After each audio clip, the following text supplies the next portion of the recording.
Jadi dari bentuk kredit yang kelima ini al-ijar al-mustahil tamlik, ini ada yang diperbolehkan, ada yang tidak diperbolehkan.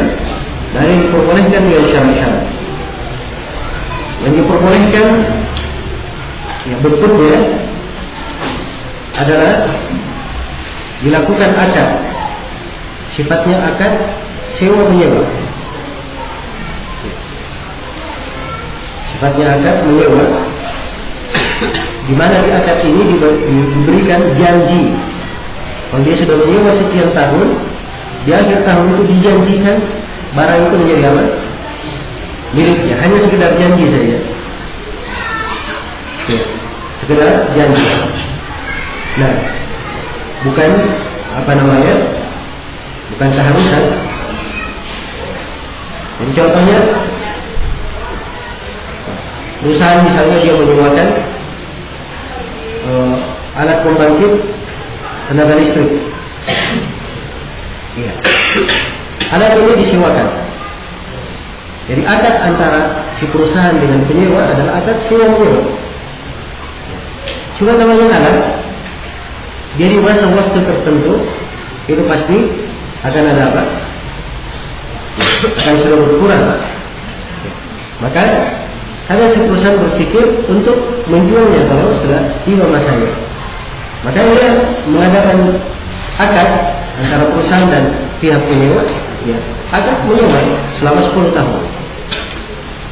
Cuma pihak perusahaan berkata bahwa kalau sudah selesai 10 tahun ini, maka alat itu dijual kepadanya, dijual kepada pihak yang apa? Yang menyewa. Jadi ini sekedar janji saja. Ya. Yang seperti ini oleh kebanyakan ulama kita dianggap sebagai hal yang diperbolehkan. Ya. Hal yang diperbolehkan. Jelas ya? Nah, baik. Yang ada di dalam sini cuma satu akad. Akad itu cuma apa? Akad sewa menyewa. Ya. Adapun nanti dimiliki itu janji. Ya, dia bukan akad, cuma apa? Cuma janji saja. Ya, karena itu diperbolehkan bentuk seperti ini. Ya, bentuk yang kedua, dia masuk dalam bentuk menggabungkan antara dua transaksi, antara transaksi menyewa dan transaksi apa? Kepemilikan. Ya, transaksi kepemilikan. Ya. Sudah dilakukan akad, kita disebut bahwa ini barang disewa. Atau ini barang disewa selama 50 tahun, ya, atau selama 5 tahun misalnya, disewa selama 5 tahun. Begitu genap 5 tahun, maka dia akan berubah menjadi kepemilikan pihak yang menyewa. Dibuat akad. Jelas ya? Ya. Dibuat akad. Hal yang seperti ini tidak adalah hal yang dilarang, tidak diperbolehkan. Kenapa? Sebab terdapat di dalamnya dua transaksi, sekaligus transaksi menyewa dan transaksi menjual untuk kepemilikan. Ya, ini adalah mengumpulkan antara dua transaksi dalam satu akad jual beli. Nah, kemudian biasanya orang melakukan akad ini itu berbagai bentuknya.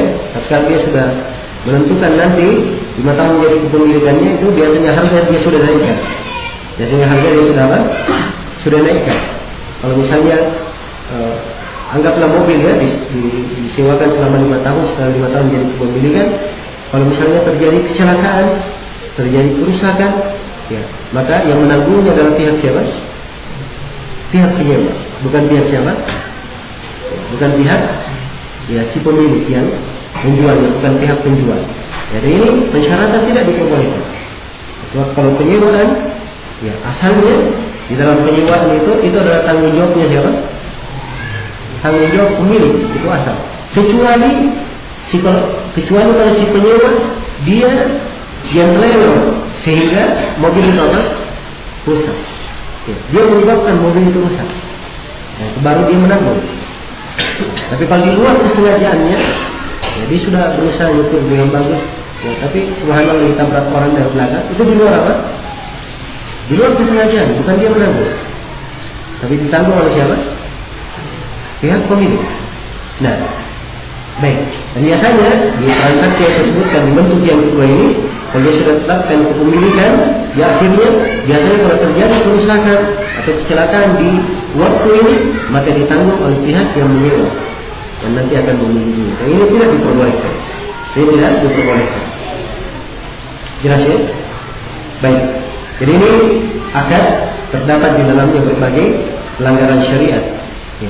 Karena itu tidak diperbolehkan. Ada bentuk dari akad yang diperbolehkan oleh ya, para ulama. Dibolehkan dengan syarat-syarat. Dibolehkan dengan syarat-syarat. Nah, dari bentuk yang dibolehkan dengan syarat-syarat, ya, di antaranya tanggung jawabnya kalau terjadi kecelakaan itu ditanggung terhadap pemilik yang menyewakannya, bukan terhadap si penyewa. Nah, itu syarat yang pertama. Ya. Kemudian syarat yang kedua, kalau misalnya si penyewa ini dia kurang di dalam membayar cicilannya atau membayar sewanya, ya, maka si pemilik menarik kembali barang tersebut. Ya. Kalau ternyata setelah dia tarik ada lebihnya, maka dia kembalikan kepada si penyewa. Kembalikan kepada si penyewa. Ya, dan ada syarat-syarat yang lainnya. Sini ada panjang untuk diuraikan. Kalau saya uraikan, saya perlu membuka lagi pembahasan yang lainnya. Ya. Ini sekali lagi waktu tidak mencukupi untuk hal ini. Dan khusus untuk masalah al-ijar al-muntahi di tamlik ini, saya kibar ulama itu berjumpa 3 kali perjumpaan untuk menyelesaikannya. Ya, 3 kali daurah. Tahu daurah ya? Saya kibar ulama itu dalam setahun 2 kali daurah. Dalam setahun. Ini 3 kali daurah diselesaikan pembahasannya. Ya, jadi ini bukan pembahasan yang sebenarnya ringkas, tapi ada rincian-rincian dan pertimbangan-pertimbangan fikih. Ya, namun kesimpulannya insyaallah taala apa yang telah kita terangkan tadi. Nah, baik, selesai sudah. Jadi terang dari sini saya sudah menyinggung 5 pembahasan. Ya. Semua pembahasan ini dianggap apa? Dianggap kredit di dalam pembahasan kita di bahasa Indonesia. Ya. Baik. Jadi yang disebut kredit bisa masuk ke BU apa? Yang pertama tadi apa? BU taksir. Yang kedua bisa masuk ke dalam apa? BU lainnya. Yang ketiga masalah tawarruk, pembahasan tawarruk. Yang keempat BU murabahah lil amiri bisyara'. Dan yang kelima al-ijar al-muntahi tamlik. Ini 5 bentuk. Ya, 5 bentuk semuanya bisa dikatakan sebagai apa? Sebagai bentuk kredit. Baik. Sekarang saya akan berpindah menjelaskan tentang pembahasan asuransi. Oke.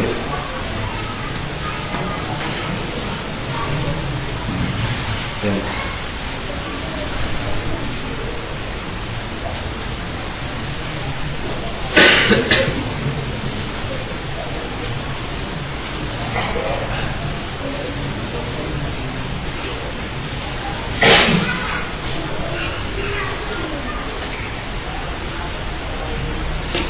Untuk pembahasan asuransi ini, ya secara global, maksudnya kita nggak perlu terlalu panjang di dalamnya.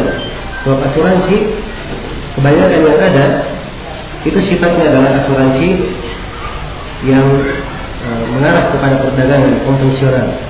Ya.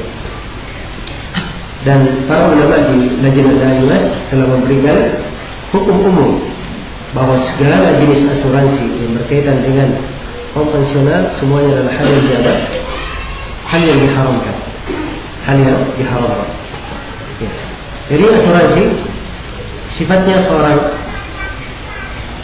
sebuah perusahaan, misalnya perusahaan asuransi, ya, dia menawarkan jasa, maka perlindungan, ya, kadang berkaitan dengan nyawa, kadang berkaitan dengan kesehatan, kadang berkaitan dengan kendaraan, kadang berkaitan dengan apa?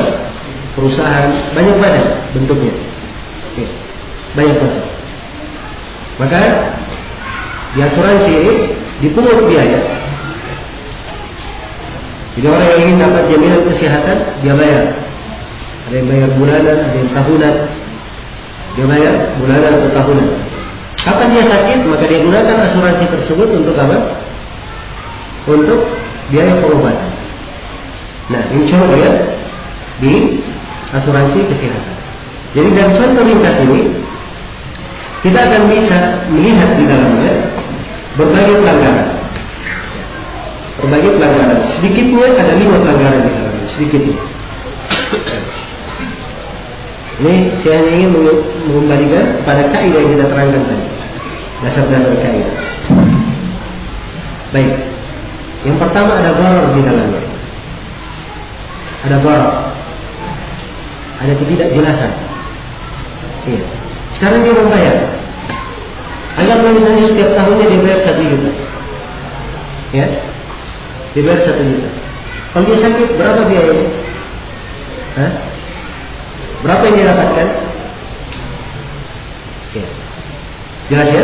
Jadi ada ketidakjelasan. Ada ketidakjelasan di dalam hal ini. Kemudian yang kedua, ya. Kemudian yang kedua dan bahayanya, di dalamnya ada bentuk khimar. Sebab dia menggunakan, dia bayar 1 juta, mungkin dia sakit, mungkin dia tidak sakit, ya kan? Ya kalau dalam setahun dia bayar 1 juta, dia pakai, ya dia beruntung. Tapi kalau dia tidak sakit, maka uangnya apa? Uangnya layak. Jadi ini pelanggaran yang kedua. Kemudian yang ketiga terdapat di dalamnya riba, bentuk riba. Dan ribanya tidak tanggung-tanggung dengan 2 jenisnya sekaligus. Riba fadl dan riba apa? Riba nasiah sekaligus. Coba perhatikan ribanya, dia bayar 1 juta, dapat biaya pengobatan berapa? Mungkin lebih daripada itu, dia berobat. Ini riba apa namanya? Riba fadl. Ya. Kemudian dia bayar, kapan dia ambil bayarannya? Ya. Saling korban kan nanti kalau dia sakit, ya kan? Ini riba namanya? Riba nasiah. Jadi dia masuk ke dalam hukum riba, kena 2 jenis riba sekaligus. Riba fadl dan riba apa? Riba nasiah. Iya. Baik, sisi pelanggaran yang lainnya, ya. Terdapat di dalamnya memakan harta manusia tanpa hak. Sekarang pihak asuransi dari mana dia dapat duit untuk membayar sedemikian banyak? Ya, dia hanya bayar 1 juta, masya Allah. Ya, bisa berobat sampai ratusan juta. Dari mana dia dapat duit? Hah? Ini juga didapatkan dari orang yang ikut bersamanya. Dan kalau dia pakai harta itu, padahal dia cuma punya 1 juta, dia pakai yang lainnya, itu artinya dia memakan harta manusia tanpa apa? Tanpa hak. Iya. Karena itu banyak dari para ulama kita memfatwakan tidak memakai. Kalau seorang misalnya diharuskan motornya dia harus bayar asuransi, ya. Mobilnya dia harus bayar asuransi, kewajiban dari pemerintah. Maka begitu kecelakaan tidak boleh dia memakai asuransi tersebut. Uang yang dia pakai itu uang siapa? Uang dia atau uang orang lain? Jelas ya? Dia tidak bisa memastikan itu adalah uang milik dia. Walaupun dia ambil sekadar duitnya saja. Saya bayar kemarin 10 juta, saya ambil 10 juta saja, karena itu duit saya. Ya. Siapa yang tahu bahwa uang yang sampai kepada 10 juta itu adalah duit dia? Ya. Jelas ya? Karena itu banyak dari ulama kita yang memfatwakan hal ini adalah hal yang tidak diperbolehkan. Baik, di sini ada fatwa dari Lajnah Daimah, ya, Syekh bin Baz, kita dari tangan dari Syekh bin Baz, Syekh Abdul Razzaq, Syekh Abdul Ghani, Syekh Abdul Fuhud. Ya. Mereka menyebutkan bahwa asuransi konvensional dengan segala bentuknya adalah haram. Ini hukum umum. Ya. Itu tadi alasan-alasan pengharamannya. Demikian pula ada fatwa lain dari Syekh bin Baz juga. Di Lajnah Daimah juga ditambahkan lagi Syekh bin Baz, Ikhwanul Fauzan, Syekh Abdul Aziz Al-Syekh, Syekh Abdul Razzaq Afifi, Syekh Abdul Ghani, Syekh Bakar Al-Zaid juga. Ya. Mana yang ada di dalamnya tentang bahwa seluruh jenis asuransi konvensional adalah haram. Ya, karena terdapat di dalam gharar dan muqamarah. Ya, bentuk dari bentuk khimar, judi, seperti yang kita sebutkan tadi. Baik. Jadi ini secara global ya berkaitan dengan masalah asuransi. Ya. Mungkin sekarang ada yang bertanya, baik, asuransi konvensional tidak dibolehkan. Tolong berikan solusi. Ya. Bagaimana asuransi yang seharusnya di dalam syariat? Nah, baik. Ada asuransi yang dibenarkan dalam syariat, namanya asuransi ta'awuni. Sifatnya apa namanya? Tolong menolong. Ya, sifatnya tolong menolong. Nah, ini untuk menguraikan tentang bagaimana bentuk asuransi ta'awuni ini perlu pembahasan tersendiri. Ya, perlu pembahasan tersendiri. Ya, kecuali kalau misalnya antum ingin bikin perusahaan asuransi yang benar, nggak apa-apa, nanti kita bahas. Ya. Jadi ini sekarang kita hanya menerangkan sifat dari asuransi yang ada sekarang ini. Ya. Jadi secara global asuransi ta'awuni itu, ya, yang sekarang lagi dikembangkan di Timur Tengah, ya, mulai dikembangkan. Jadi perusahaan didirikan perusahaan asuransi. Ya, ada anggota-anggota yang masuk di dalam. Mereka membayar, sifatnya bukan pembayaran, tapi sumbangan sifatnya. Sumbangan. Ya, mereka menyumbang. Jelas ya? Mereka menyumbang. Ya, dan pihak asuransi ini sudah dibentuk satu sistem di dalamnya, mereka kembangkan harta itu. Sehingga siapa yang kena musibah dari mereka yang menyumbang itu bisa dialah. Ya, bisa diberikan pembiayaan. Ya, namanya ada ketentuan-ketentuan. Globalnya seperti itu tadi ya. Namun ada ketentuan-ketentuan di sini yang berkaitan dengan administrasinya, pembayarannya, kemudian santunannya dan seterusnya. Itu ada ketentuan-ketentuannya. Ya, ini perlu banyak pembahasan ya. Cuman saya ingin terangkan di sini ya, bahwa harus diketahui di perekonomian Islam itu semuanya lengkap. Ya. Jangan dikira ya kita bicara yang riba, ini tidak boleh. Jangan dikira tidak ada solusinya. Ya, ada solusi. Kalau ingin cara yang syar'i, ada cara yang syar'i di dalam agama kita. Cara yang lebih baik daripada riba. Ya. Cara yang lebih baik daripada apa? Memakan harta manusia dengan apa? Dengan kebatilan. Nah, maka ini semua dari hal-hal yang diterangkan di dalam syariat kita, alhamdulillah. Ya. Cuma yang menjadi masalah adalah kemauan kaum muslimin untuk kembali mempelajari agama ini. Itu yang pertama menjadi masalah. Kemudian yang kedua, yang menjadi masalah kemauan mereka untuk mengubah sistem perekonomiannya. Ya. Ini sekarang yang banyak berkembang, ya, dan sistem perekonomian ini bukan di atas sifat-sifat perekonomian umat Islam. Karena itu harus ya, kita mengarah ke sana, mengadakan perbaikan untuk hal ini. Baik, selesai ya berkaitan dengan masalah asuransi. Ya, saya anggap selesai. Baik, saya bertindak dengan masalah berikutnya tentang masalah multi level marketing.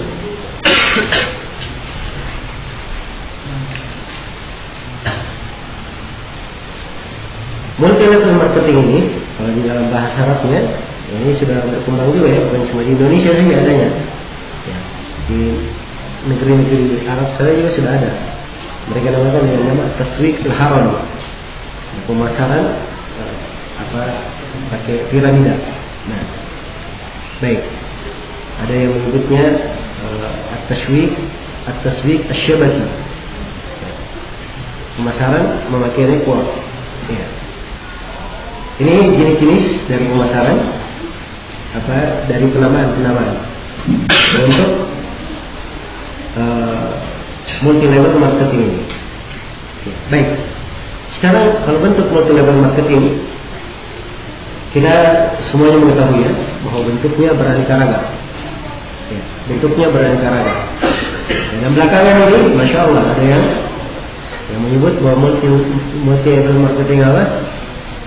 Syariah. Multi level marketing syariah. Ya. Nah, saya baca sebagian pembahasan, ada yang menyebutkan syariah begitu. Ya. Terlihat sistem yang tidak jelas. Ya. Terlihat sistem yang tidak jelas sebenarnya. Kemudian dari bentuk penjabarannya itu tidak lepas dari kesalahan-kesalahan yang disebutkan oleh para ulama kita berkaitan dengan multi level marketing ini. Baik, secara global saya di pembahasan ini saya tidak ingin panjang lebar ya, menguraikan apa itu multi level marketing dan seterusnya, sebab antum saya kira lebih tahu tentang itu. Ya. Sekarang saya akan bacakan fatwa dari Lajnah Daimah ya, menjawab ya pertanyaan ini. Ini fatwa dikeluarkan 5 tahun lalu atau 6 tahun lalu ditandatangani oleh 8 dari masyayikh kita, ya, di anggota Lajnah Ad-Daimah. Nah, jadi kesimpulan dari fatwa ini, Lajnah Ad-Daimah, ya, Lajnah Ad-Daimah itu adalah komite fatwa. Ya, jadi ada komite Hayat Kibar Ulama di Saudi Arabia, ulama-ulama besar. Ya, ulama-ulama besar ini mereka membahas permasalahan-permasalahan berkaitan dengan umum, apakah berkaitan dengan internasional atau berkaitan dengan dasar utama di negara Saudi Arabia. Ya, ini mereka membahas 2 tahun sekali. Ya, kadang lebih daripada itu kalau ada kondisi-kondisi penting. Ya, jelasnya ini Hayat Kibar Ulama. Dari Hayat Kibar Ulama ini ada anggota lagi yang komite khusus memberi fatwa. Ini mereka yang memberi fatwa harian. Ya, khusus mereka duduk untuk menjawab. Siapa saja bisa bertanya kepada mereka. Ya, siapa ingin berkunjung, mereka punya kantor, terbuka pintunya. Siapa saja yang datang bertanya. Ya, siapa ingin bertanya langsung lewat telepon, ada nomor-nomor telepon yang bisa dihubungi. Ya, langsung dijawab langsung oleh para ulama kita. Jelas ya? Alhamdulillah segala sesuatu dimudahkan. Ya, di antara yang mereka jawab di Lajnah Daimah ini tentang betul-betul seperti ya, mereka sebutkan bahwa ini adalah transaksi yang diharamkan. Ya, transaksi yang diharamkan. Sebab maksud dari transaksi ini sebenarnya bukan barang yang dicari, tapi yang dicari adalah apa? Adalah duit saja. Yang dicari adalah duit. Nah, mereka sebutkan beberapa ilah ya. Ada sebagian bentuk multi-level marketing.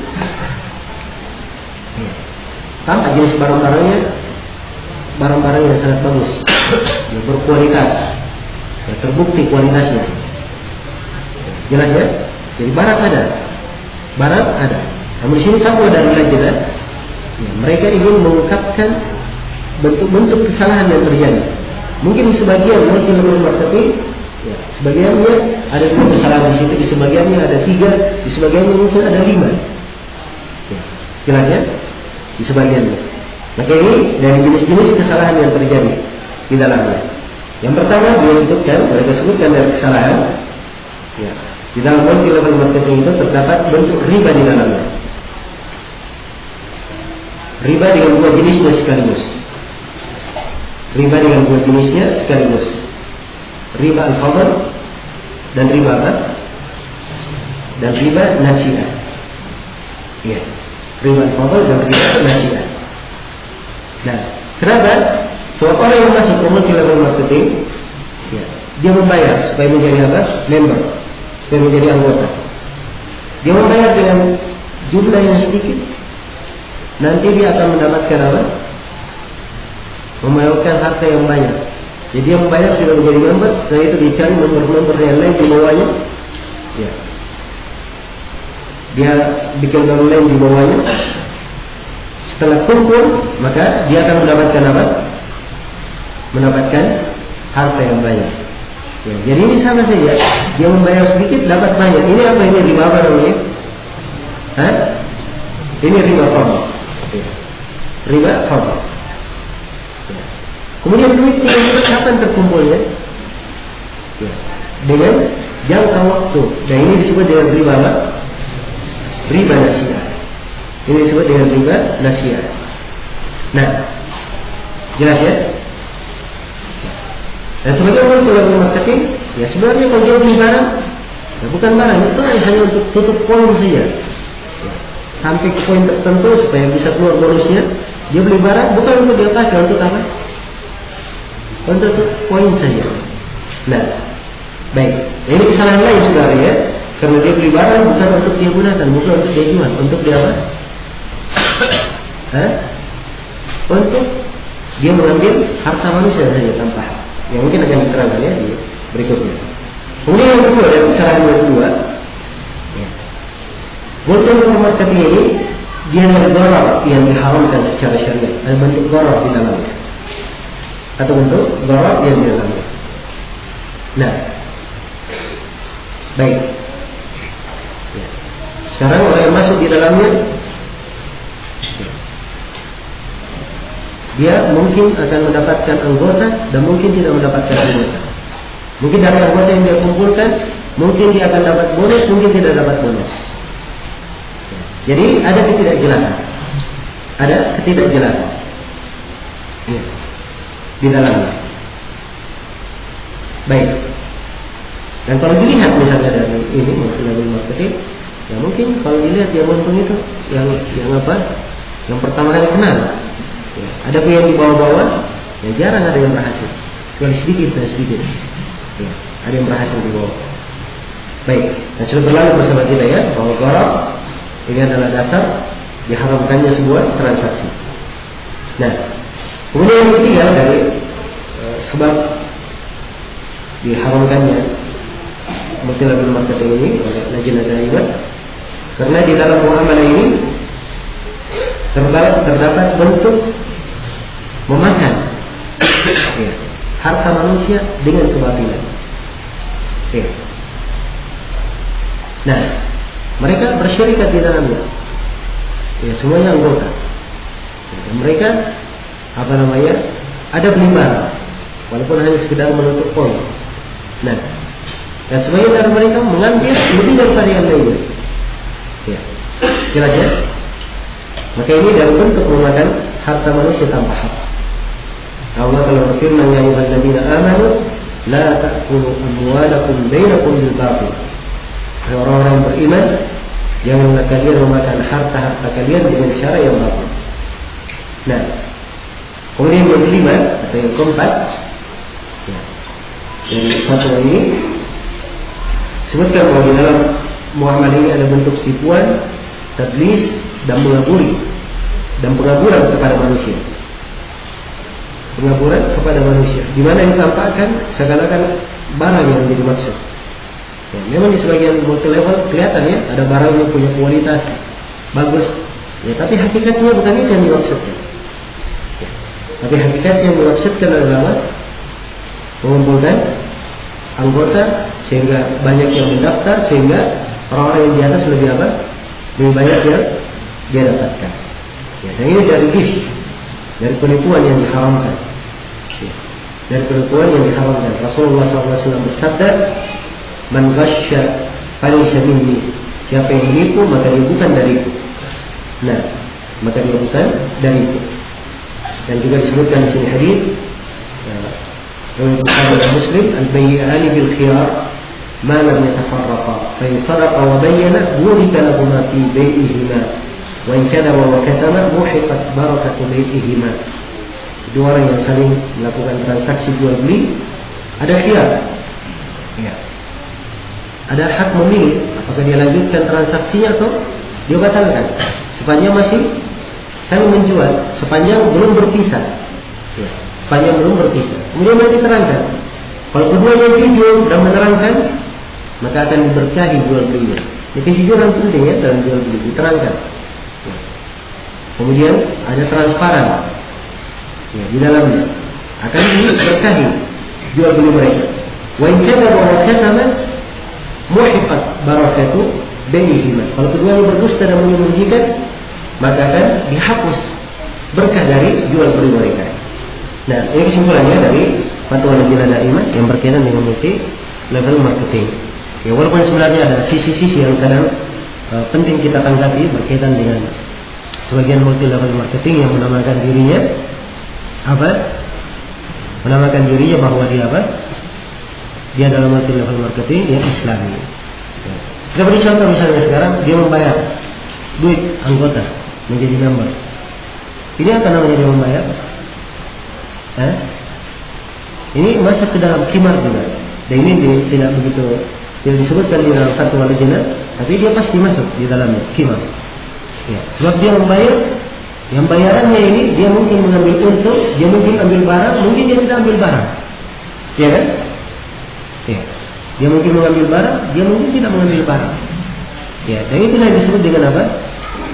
Dengan khimar. Ya. Disebut dengan khimar. Baik, ada sebagian multi level marketing katanya bayaran itu ya bukan untuk apa-apa, cuma biaya administrasi saja, kartu anggota atau semisal dengannya. Bayarnya sedikit, tidak berharga. Ya. Jelas ya? Ada yang mengatakan gratis jadi anggota. Kalau dia jadi gratis tidak apa-apa. Ya. Itu kata mereka, iya betul gratis di situ, lepas dari pelanggaran syariat, tapi di hal yang lainnya, ya, hal yang lainnya mereka tidak terlepas dari pelanggaran syariat. Maka ini ilah atau sebab-sebab yang menyebabkan sistem ini tidak dibolehkan oleh syariat. Nah, siapa yang membuat sistem dia lepas dari kesalahan-kesalahan ini, silakan. Ya, silakan. Dia bikin sistem perekonomian, ya. Dia bikin sendiri jaringan bisnis, ya, jaringan member yang lepas dari kesalahan-kesalahan yang disebut, ya, di dalam fatwa Lajnah Daimah ini, maka insyaallah taala itu adalah hal yang baik. Nah, wallahu taala. Baik, selesai sudah di sini pembahasan tentang apa? Multi-level marketing. Oke. Saya akan masuk ke pembahasan berikutnya berkaitan dengan masalah penggunaan kartu-kartu. Ini masih ada waktu ya. Masih ada waktu 15 menit. Ini tentang kartu-kartu banyak yang mau dibahas. Kartu yang digunakan ada kartu kredit, ada kartu potongan harga, kartu ATM. Baik, saya mulai dari kartu kredit dulu. Apa namanya? Menjadi ini. Kita mulai dari kartu kredit ya. Baik. Ya. Kartu kredit ini disebut, kita semua kenal dengan nama kredit card. Ya. Kredit artinya dibayar secara apa? Secara berangsur. Card artinya kartu. Ya. Nah, ini istilah ya. Istilah buat kata kredit itu sendiri dari kata bahasa Inggris. Ya. Baik. Kartu kredit di kalangan orang yang menggunakannya itu ada dua jenis dari kartu kredit. Dari kalangan mereka yang menggunakan kartu kredit ini. Secara umum seperti itu, orang yang menggunakan kartu kredit terlepas dari dua jenis ini. Nah, jenis yang pertama dari kartu kredit, ya, ada yang mereka sebut dengan nama limit kredit. Ya, limit kredit. Dan yang disebut dengan nama annual fee. Ya. Ya, kalau bentuk-bentuk jenis kartu kredit itu sendiri ada macam-macam, ada yang silver, ada yang gold, ada yang platinum, ada yang titanium, ada yang cicilan. Ada yang kartu kredit sifatnya cicilan. Ya. Yang limit kredit itu, kartu kreditnya biasanya dimasukkan di dalam apa? Dia memasukkan limit, dia masukkan duit di dalamnya. Ya, macam-macam, tergantung jenis kartunya. Ada yang bisa memasukkan 3 sampai 7 juta, ada yang memasukkan 5 sampai 20 juta, ada yang bisa memasukkan 20 sampai 100 juta. Jadi tergantung jenis kartu kredit yang diambil. Ya. Dari sifatnya annual fee. Nah, annual fee, ya, dia hanya sekedar menggunakan cuma dipotong, ya, padanya biaya-biaya. Nah, dalam untuk kartu kredit ini ada biaya yang dikenakan. Ada sebagian kartu untuk mendapatkannya dibayar di depan, ya, dibayar di depan sekian berapa yang dibayar untuk mengeluarkan kartu itu. Dan ada yang sifatnya gratis, ada yang sifatnya gratis. Ya, dan dari sistemnya kita memahami ya, dari biaya-biaya yang ada di dalam, ada biaya tahunan, ya, annual fee itu ya, biaya tahunan, ya, ada biaya tarik tunai, ada biaya keterlambatan, ya, ada biaya melebihi batas kredit. Ya.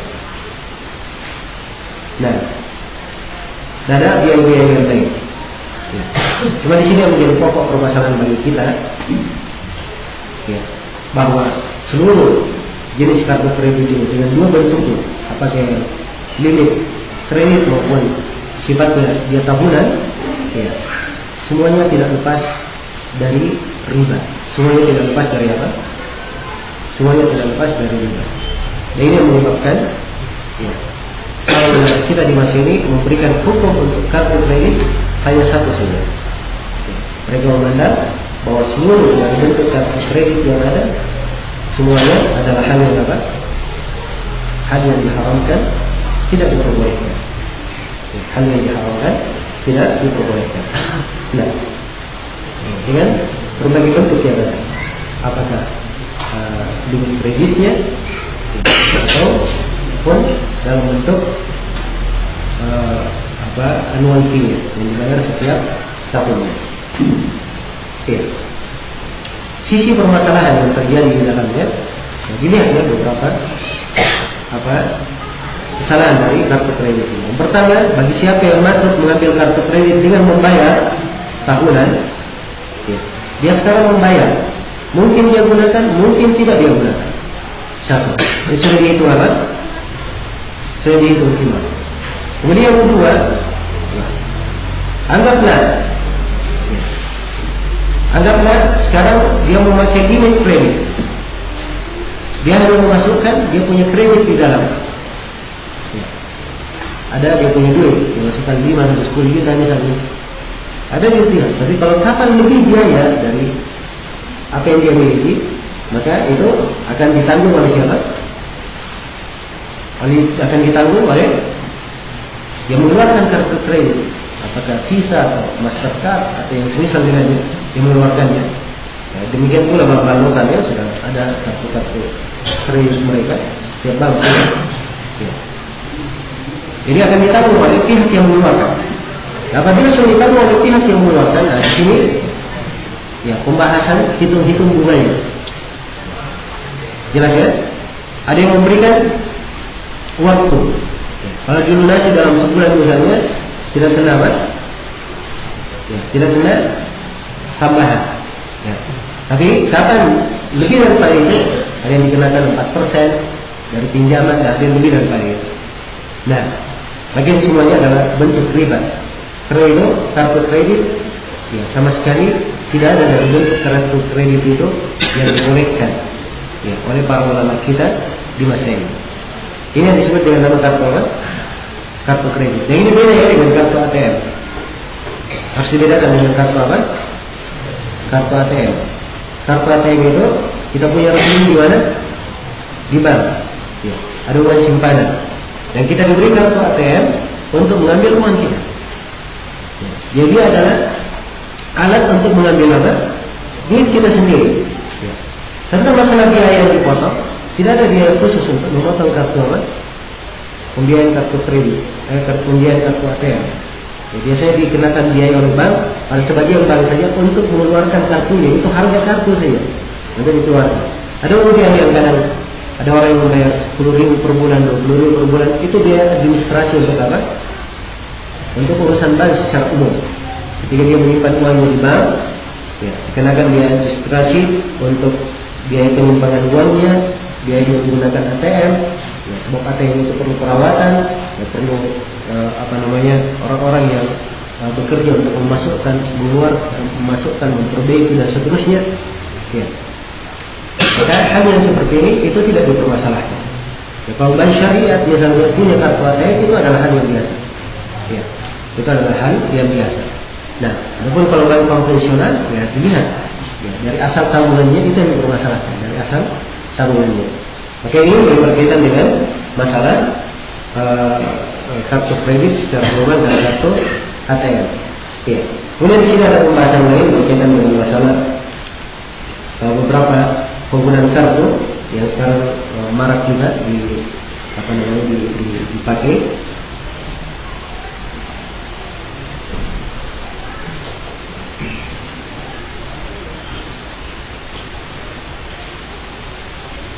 Nah,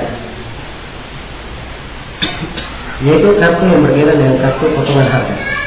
Kartu potongan harga. Dan ini ya sudah terlalu banyak bentuknya, ya, dan jenis-jenisnya. Kita kadang melihat ya, di sebagian perusahaan, anggaplah perusahaan penerbangan, ya, diberi kartu. Ya, siapa yang memegang kartunya, ada yang diberi poin untuk penerbangan, nanti bisa dia tukar, nanti mendapatkan tiket gratis misalnya, atau dia akan mendapatkan apa? Mendapatkan potongan ketika beli tiket. Dan ada yang dia bayar depan kartunya, dia bayar setiap tahunnya misalnya 600.000, ya, atau dia bayar setiap tahunnya sekian, maka dia ketika membeli tiket diberikan harga khusus. Diberikan harga apa? Harga khusus. Ini dari bentuk-bentuk, ya contoh ya, dari bentuk kartu-kartu yang seperti ini. Ya, saya di kesempatan ini saya hanya memberikan kaidah umum, ya, kaidah umum tentang bentuk apa namanya kita jadikan sebagai dasar berpijak. Jadi kartu apa saja yang dikeluarkan dari pihak mana saja, apakah dikeluarkan oleh maskapai penerbangan, dikeluarkan oleh pihak hotel, dikeluarkan oleh ini, oleh itu, semuanya masuk di dalam pembahasannya akan kita terangkan. Jadi secara umum kartu potongan harga itu tidak lepas dari 3 keadaan. Ada kartu potongan harga yang cakupannya umum, ya, cakupannya umum, bayar tapi cakupannya apa? Umum. Ada kartu ya, potongan harga, bayar tapi sifatnya pada suatu tertentu saja. Apakah di penerbangan saya, di hotel saya, di rumah makan saya, atau yang ini saja. Jelas ya? Kemudian yang ketiga ada kartu potongan harga gratis. Ya, gratis. Ini 3 jenis kartu. Ya. Sekarang berkembang di masa ini, kita ingin terangkan satu persatu. Baik. Ya, sekarang kartu potongan harga yang sifatnya umum. Ya. Ini kartu yang siapa yang memegangnya, memilikinya, dia akan mendapatkan manfaat. Ya. Mendapatkan potongan harga, atau dia akan mendapatkan fasilitas layanan. Misalnya kalau pesawat ya, bagasi orang biasanya dapat 20 kilo, dia bisa dapat 30 kilo misalnya. Jelas ya? Itu fasilitas tambahan. Nah, ya, banyak yang mengeluarkan memang itu dari perusahaan yang berkaitan dengan berkaitan dengan penerbangan atau iklan atau perjalanan, yang semisal dengan itu. Banyak yang mengeluarkan. Nah, baik. Di dalam masalah kartu ini, ya, sebenarnya ada beberapa sudut ya, yang perlu diterangkan berkaitan dengan masalah orang yang menggunakan ya, kartu ini. Ya, namun secara umum, ya, sifat dari orang yang menggunakan kartu sekarang, kartu dikeluarkan oleh pihak tertentu. Anggaplah dikeluarkan oleh sebuah perusahaan. Perusahaan dia sudah bekerja dengan beberapa perusahaan yang lainnya. Kadang misalnya penerbangan, ya, bukan kartu khusus untuk dia saja, bisa dipakai di hotel-hotel yang ada di bandara-bandara. Ya, jelas ya? Bisa dipakai di toko-toko yang berada di tempat-tempat tertentu. Ya, jelas ya? Baik, ini dari jenis kartu, dia kadang sudah melakukan berbagai hubungan ya, dengan pihak yang lainnya. Namun kita seorang datang, dia membeli dari perusahaan kartu tersebut. Ya, dia membeli dari perusahaan kartu tersebut. Ya, dia bayar ya kartu ini. Semuanya kita membahas sekarang sifat kartu yang dia membayar. Ya, bayarannya macam-macam. Ya, bayarannya macam-macam. Ya, itu bisa lihat misalnya, ketik saja nama perusahaan penerbangan Garuda, Merpati, atau Lion atau apa. Yang ketik nanti akan keluar di situ. Ya. Di masalah kartu-kartunya. Ya, ada yang gratis, ada yang dapat kartu perak, tapi dia bayar sekian. Ada yang dapat kartu emas, dia bayar sekian. Ya. Dan diberikan fasilitas yang berbeda. Ya. Dan kalau beli tiketnya mungkin kalau dia biasa mungkin harganya 1 juta, tapi kalau dia punya kartu itu mungkin harganya bisa 800. Jelas ya? Harganya bisa 800, bisa turun. Ya. Bagasi pun ya, bisa tambah bagasinya. Tidak, ya pesawat bisa tambah 5 kilo atau 10 kilo. Ya. Ini dia yang membayar di depan. Nah, yang seperti ini yang difatwakan oleh para ulama kita, ya, kebanyakan ulama kita di masa ini adalah hal yang diharamkan. Antara keluar fatwa khusus dari Lajnah Daimah yang mengharamkan tentang hal tersebut. Nah, baik. Iya, sisi pengharamannya jelas ya. Dia sekarang mengeluarkan biaya. Kartu itu mungkin dia pakai, mungkin dia tidak memakai. Maka ini bentuk dari khimar. Dan ada ketidakjelasan. Bentuk dari gharar juga pasti tidak jelas. Bentuk dari gharar juga tidak jelas. Kemudian potongan dari harga. Kalau misalnya dia dapat potongan harga, dia beli kartu dapat potongan harga, ya setiap toko itu beda-beda memberikan potongan. Ada mungkin dia kasih potongan 2%, ada yang sekian persen. Jelas ya? Maka ini potongannya pun tidak jelas. Ada gharar di dalamnya. Maka ini dari sifat, ya, dari bentuk transaksi yang tidak diperbolehkan. Bentuk transaksi yang tidak diperbolehkan. Demikian pula di supermarket, orang punya kartu khusus di suatu supermarket atau di suatu tempat belanja. Ya, apabila kadang terlihat ya di sebagian toko-toko, kalau dia member harganya sekian.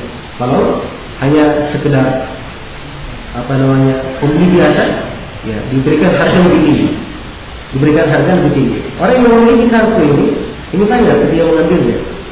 Bayar ketika mengambilnya. Jelas? Maka ini masuk ke dalam bentuk yang sama. Karena itu saya beri contoh saja. Ada yang sifatnya umum. Dia bayar tapi bisa dipakai di banyak tempat. Bentuk yang kedua ini khusus untuk di satu sudut saja. Misalnya penerbangannya hanya di perusahaan itu saja dipakai. Atau segala link yang berkaitan dengan kepemilikan perusahaan itu saja. Kalau yang tadi yang saya terangkan pertama, ini banyak kaitannya. Apakah perusahaan itu dan dia kerjasama dengan pihak yang lainnya. Ada kerjasama dengan pihak yang lainnya. Maka ini juga bentuk yang diharamkan. Baik. Yang kedua, sudah selesai yang kedua ya. Yang ketiga, jenis dari kartu. Ya. Jenis dari kartu adalah kartu yang sifatnya gratis. Seorang mendapatkan kartu gratis. Ya. Dari kartu itu dia pakai, kalau dia pakai akan mendapatkan potongan harga. Akan dia pakai mendapatkan potongan harga. Yang seperti ini insyaallah taala tidak apa-apa sepanjang ya memang betul ya, bahwa apa yang diberikan itu memang adalah gratis. Ya. Jelas ya? Kalau dia diberikan kartu misalnya potongan harga gratis, ya, tapi barangnya sudah dinaikkan dulu harganya. Ya. Dinaikkan dulu harganya, maka ini bentuk dari menipu apa? Menipu manusia. Tapi hukum dasarnya berkaitan dengan kartu ini adalah hal yang diperbolehkan. Adalah hal yang diperbolehkan.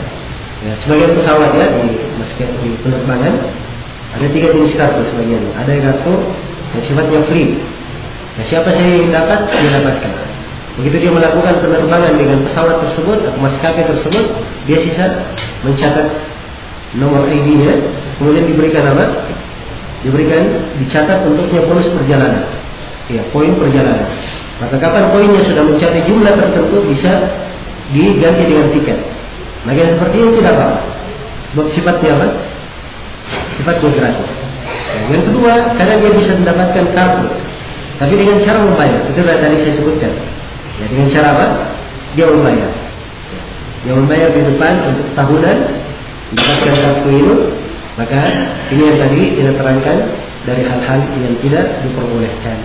Dari hal-hal yang tidak diperbolehkan. Wallahu ta'ala. Nah, kayaknya bisa ya.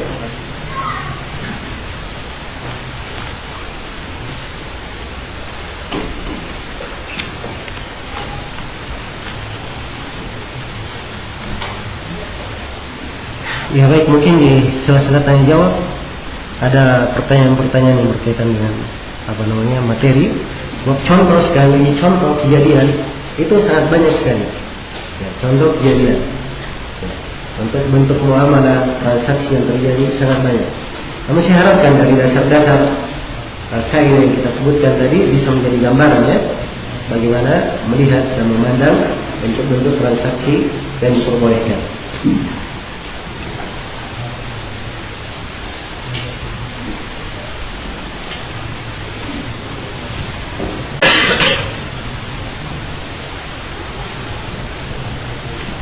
Apakah boleh transaksi jual beli emas tanpa ketemu antara penjual dan pembeli?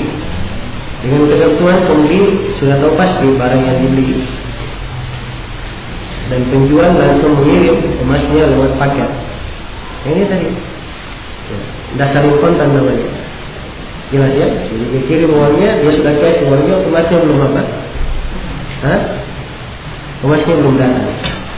Iya, emasnya belum datang, masih dikirim. Nah, kecuali kalau masih ada yang depannya dia sudah pegang, kemudian dia sendiri yang paketkan, itu tidak ada masalah. Ya, itu lebih jelas dalam masalah berkabut. Dan memang dibahas ya di dalam masalah. Sebagian ulama kita membahas masalah transaksi. Ya, ketika menggunakan ATM, saya sekarang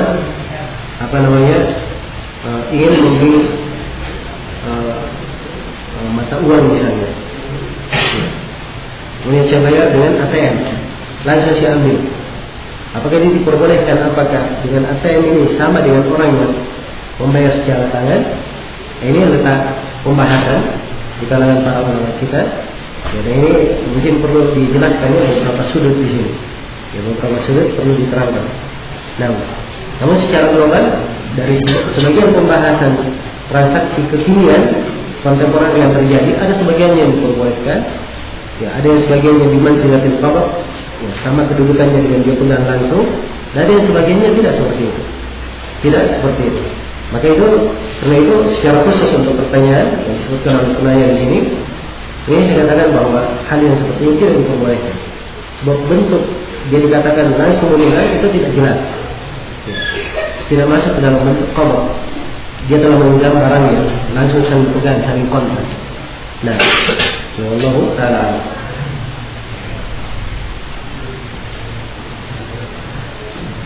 Apakah investasi dinar yang ada di Indonesia ini sudah sesuai dengan syariat?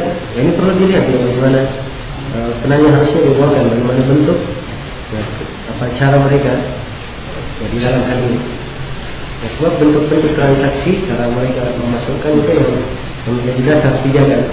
Ya, dan di mana ya bahwa manusia atau sekarang ini ada bentuk-bentuk yang perantara dalam manusia.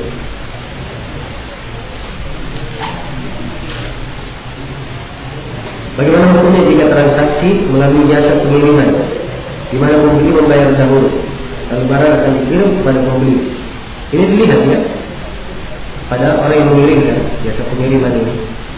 Jadi kalau misalnya dia pemilik barang ada di tokonya, kita pesan barang A, B, C, D disiapkan semua, ada di tokonya. Kita kirim duitnya, transfer, kita bayar barangnya, setelah itu barang dia kirim, ini tidak ada masalah. Jelas ya? Tidak ada masalah. Secara umum berkaitan dengan barang. Ya. Tadi kita hanya membahas berkaitan dengan masalah emas, karena kaitannya dengan apa? Sama-sama barang apa? Riba. Namun kalau dia ada toko misalnya dia kirim duit, barangnya ada di toko itu dia kirim, ini tidak ada masalah. Transaksi tidak ada permasalahan di dalamnya. Tapi kalau misalnya pemilik toko ya hanya punya penawaran, barangnya tidak ada sama dia, nanti kalau ada pesanan baru dia pergi cari ke pasar, ya, maka ini namanya dia menjual sesuatu yang belum dia miliki. Dia menjual sesuatu yang belum apa? Dia miliki. Kalau dia masuk seperti ini, harusnya si pihak pemilik toko berterus terang bahwa barang tidak ada di tempatnya. Jelas ya? Kalau dia cara yang syar'i yang lainnya, begitu ada yang pesan, duitnya ditransfer belakangan. Dia kirim dahulu barangnya, setelah barang dikirim baru duit ditransfer. Ini cara syar'i namanya. So dia menghadirkan barang, sudah membeli barangnya, sudah menjadi duitnya, sudah dia kirim, baru dia akan ditransfer. Ini tidak ada masalah. Tapi kalau dia hanya punya modal komputer saja, dia bikin layanan online, tidak punya barang, tidak ada juga hubungan syarikat ya, dengan orang lain, ada barang pesanan dia carikan ke toko ini, dia bayar dari uang yang telah dikirimkan. Ya, ini keliru namanya. Dia menjual sesuatu yang belum apa? Dia miliki. Ya. Jelas ya? Nah, cara lain, kalau dia ingin syar'i, ada cara lain. Dia merasa diri yang bukan penjual, tapi sebagai wakil, sebagai maklab. Ya. Dia siap untuk apa? Siap untuk membelikan barang apa saja. tapi dia diberikan keuntungan sekian persen dari barang yang apa dipesan. Boleh seperti itu. Saya belikan barang apa saja, tapi setiap barang yang saya beli saya berikan nisbat 5% keuntungan dari harga barang. Maka ini boleh baginya. Ya. Jelas ya? Maka secara umum sekali lagi saya ulangi berkaitan dengan masalah transaksi jual beli secara online. Yang pertama yang harus diperhatikan dia memiliki barang. Jadi yang kedua, dia kalau tidak memiliki barang maka dia harus jelas posisinya sebagai apa. Posisinya sebagai apa? Ini harus dia memperjelas. Dia menentukan apakah transaksinya dibolehkan atau tidak. Ya Allah Ta'ala.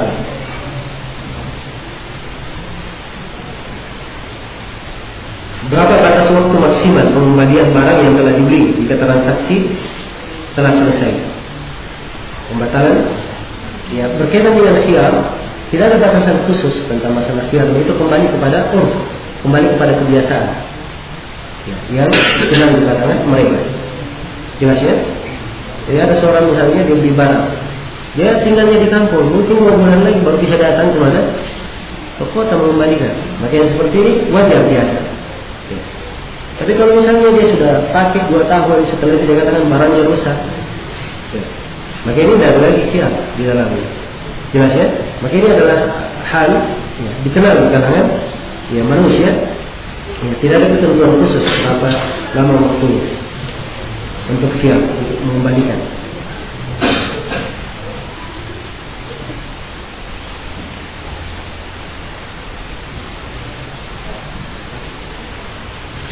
Bagaimana hukum seorang reseller online yang dia tidak pegang barang? Namun jika ada pesanan, dia bisa langsung pesan ke penyedia, lalu menyerahkan barang kepada pembeli dan menerima pembayaran. Jadi ini dia menerima pembayaran belakangan. Dia menerima pembayaran belakangan. Sisa di sini hubungannya dengan penyedia apa? Ya, kalau dia bersyarikat dengan penyedia, maksudnya dia sebenarnya diizinkan oleh penyedia barang. Saya kenal dengan toko A, B, C. 3 toko ini semuanya mengatakan kamu mau ambil barang apa saja dari kami silahkan. Ya. Kamu bayar kapan saja silahkan. Saya artinya sebenarnya walaupun saya di rumah tidak ada barang, barang saya ada di mana? Ada di toko namanya. Jadi artinya saya punya barang sebenarnya. Saya sudah menjadi wakil dari 3 toko yang menyediakan. Kalau seperti ini kadang tidak ada masalah. Apalagi seperti yang disebut di sini oleh si penanya, barangnya dikirim dulu, setelah dikirim baru apa? Menerima bayaran. Ini tidak ada masalah insyaallah. Tapi yang saya permasalahkan itu kalau sudah ditransfer dulu duitnya baru dia cari barangnya. Dia akan masuk ke dalam menjual sesuatu yang belum dia miliki. Ini ada pertanyaan keluar dari pembahasan.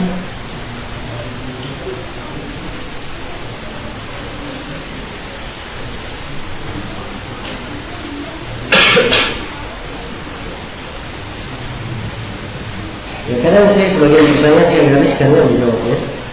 Nah, ya, namanya pembahasan fikih.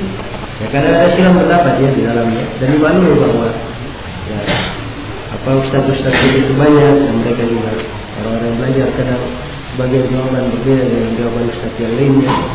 Dan maka pada sebagian kadang saya gariskan. Nah, saya ada pertanyaan apa hukum merapatkan 2 tumit hingga sujud dalam sholat? Apa bagian samping kedua telapak kaki juga dirapatkan? Ini dimaklumi ya, Syekh Al-Albani menguatkan hadisnya. Rasul bina qadamaihi. Adapun Syekh Mukbil di dalam ta'liq beliau terhadap Mustadrak Al-Hakim, beliau mengatakan bahwa tambahan itu adalah tambahan yang lemah. Hadis yang lemah. Saya sendiri secara pribadi dari pembahasan yang sudah berlalu, ya saya lebih condong kepada Syekh Mukbil yang melemahkannya. Nah, jadi asalnya untuk merapatkan kedua tumit adalah lemah. Asalnya ada keluasan dalam hal ini, cuma dia jaga saja posisi kakinya menghadap ke kiblat dan posisi kakinya menempel di bumi. Ya, itu saja yang dia ketika dia sujud. Apa hukum jual beli saham? Yang serupa dengan itu. Ini pembahasan khusus ya tentang saham, tentang cek, tentang ini perlu pembahasan lain. Itu pembahasannya di perbankan ada semua pembahasan saham, cek, pembahasan cek, apa namanya Ya, sukuk ya, ada istilah sukuk. Baik, ada istilah yang lain yang perlu dibahas. Insyaallah di kesempatan lain insyaallah.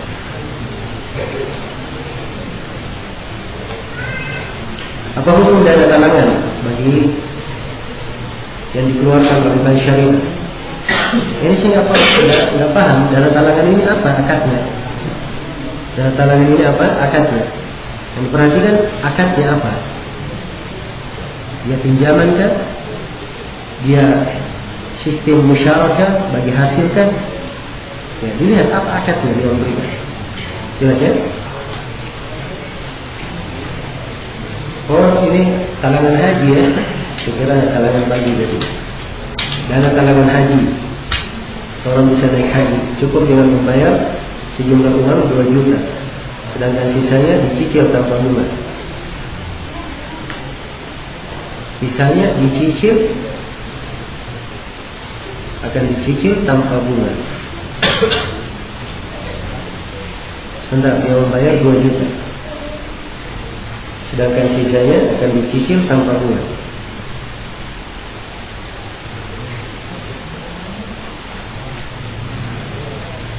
Baik, jadi di sini sifatnya bank meminjamkan.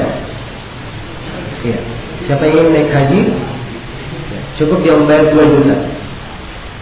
Sisanya dia cicil tanpa bunga. Baik, sekarang sisanya ini berapa? Yang menjadi masalah. Sekarang dia bayar untuk haji berapa?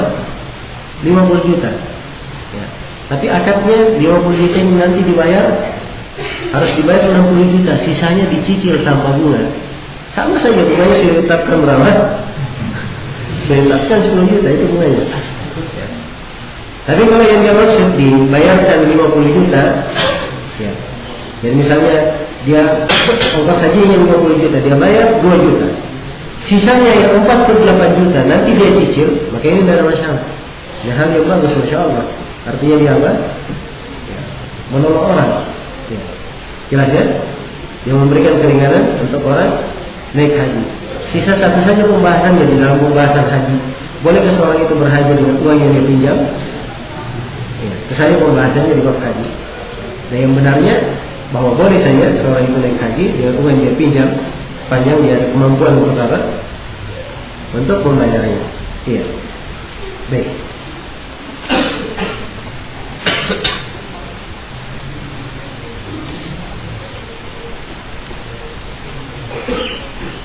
Anda diwajibkan untuk ikut asuransi di tempat Anda bekerja. Anda belum menggunakan buat apa-apa. Kalau Anda keluar dari perusahaan dan mengambil uang asuransi tersebut, bagaimana hukumnya? Maksudnya dia keluar, dia ambil uangnya saja yang dia masukkan di situ, maka itu tidak ada masalah. Dia hanya mengambil haknya. Dia hanya mengambil haknya. InsyaAllah Ta'ala tidak apa-apa. Seorang menanam modal kepada kita. Ada kesepakatan pembayaran dicicil dengan menambah lebih karena uang tersebut dipakai untuk usaha. Bagaimana hukumnya? Itu bukan menanam modal namanya kalau seperti ini. Itu namanya meminjamkan. Ya. Dibedakan ini antara menanam modal dan apa? Meminjamkan. Saya berkata kepada si ini modal 10 juta. Silakan kamu pakai usaha. Ya, dilihat akadnya apa 10 juta ini. Apa akadnya masyarakat? Ya. Kalau masyarakat dilihat. Sekarang syarikatnya sifatnya syarikat mudharabah. Ya, syarikat mudharabah. Saya lupa dari keterangannya. Bahwa dalam persyarikatan itu ada kaidahnya di mana? Ya. Karena memang di pembahasan tadi juga tidak ada syarikat yang kita singgung. Ya. Biasanya kalau kita masuk ke pembahasan saham, pembahasan ini dan itu, kita singgung masalah syarikat. Ya, syarikat itu dalam fikih ada 5 disebutkan oleh para ulama. Ada syarikatul adan, ya, ada syarikatul ada syarikatul al-abdan, ada syarikatul mudharabah, ada syarikatul wujub, dan ada syarikat al-mufarradah. Ya. Nah, ini syarikat al-adan itu A dan B bersyarikat, sama-sama punya modal dan sama-sama bekerja. Ya, ini syarikat apa namanya? Syarikat anan. Syarikat yang kedua namanya syarikatul wujub. Dua-duanya tidak punya modal. dalam bentuk harta. Modalnya hanya bentuk kedudukan saya. Saya dikenal oleh si pemilik toko ini. Kalau saya ke sana, pemilik toko tidak menolak saya, pasti saya diberi apa? Diberi barang. Kawan saya juga begitu. Kalau dia ke pemilik toko sana, ya, dia walaupun tidak ada duit, diberi barang dulu. Nah, ini sama-sama punya bukan namanya. Punya apa? Punya kedua. Kalau dia bersyarikat bersama, hanya modalnya modal apa? Modal kepercayaan, maka yang seperti ini juga dianggap syarikat. Syarikat jenis yang ketiga namanya syarikat al-abdan. Ya. Dua-duanya tidak punya duit, tapi dua-duanya sama-sama bekerja. Si A dan si B sama-sama ke hutan, cari kayu bakar. Kumpul bersama. Dia kumpulkan sama, ini dapat sedikit, dapat banyak, yang jelas hasilnya dia kumpulkan bersama, dijual bersama, dibagi dua. Jelas ya? Ini syarikat sama-sama menggunakan apa? Badannya. Ya. Syarikat yang keempat namanya syarikat al-mudharabah. Mudharabah, satu punya modal harta, satu punya modal badan, tenaga. Ini pertanyaan yang saya contohkan tadi itu syarikat apa namanya? Mudharabah. Saya punya duit 10 juta, saya beri kepada si A. Ini duit 10 juta. Ya, pakai untuk usaha. Jelas ya? Pakai untuk usaha. Ini disebut syarikat apa? Mudharabah. Ya. Syarikat yang kelima, syarikat al-mudharabah, ini kalau dia mengumpulkan seluruh sama-sama punya harta, sama-sama bekerja, sama-sama punya jual di dalam. Ini semuanya disebut apa? Mudharabah. Walaupun yang kelima ini sebagian ahli fikih, khususnya di kalangan Syafi'iyah, ada yang memasukkannya ke bagian yang pertama. Jadi secara global ini disebutkan dengan nama persyarikatan. Ya, nama persyarikatan. Jadi untuk pertanyaan ini, pertama dia perjelas dulu akadnya apa dia menerima dulu. Kalau bersyarikat, syarikat itu untung sama untung, rugi sama rugi. Jalannya bersyarikat, kaidah umumnya. Ya, saya memberi duit 10 juta. Ya, ternyata rugi. Maka saya rugi modal, kawan saya rugi tenaga. Jelas ya? Terjadi keuntungan, maka dia untung, saya juga untung. Ya, sisa kesepakatannya. Ya, keuntungannya berapa? Apakah 50-50 atau sana 60 sini 50, sana 60 sini 40, 70-30? Ya, tergantung apa? Kesepakatannya. Jelas ya? Tapi ini bentuk dari syarikat. Jadi kalau misalnya dia katakan pinjam duit 10 juta, ya, kamu bayar secara beransur. Ya, karena kamu ini berusaha, ya, 10 juta ini tiap bulan kamu kembalikan 1.500.000 tiap bulan selama 10 bulan. Jadi nanti kembalinya semuanya berapa? 15 juta. Ini kalau seperti ini akadnya, ini namanya riba. Dia pinjamkan, dia minta apa? Dikembalikan 15 juta. Itu riba namanya. Jelas sampai sini. Maka akad harus diperjelas. Apa yang dimaksudkan?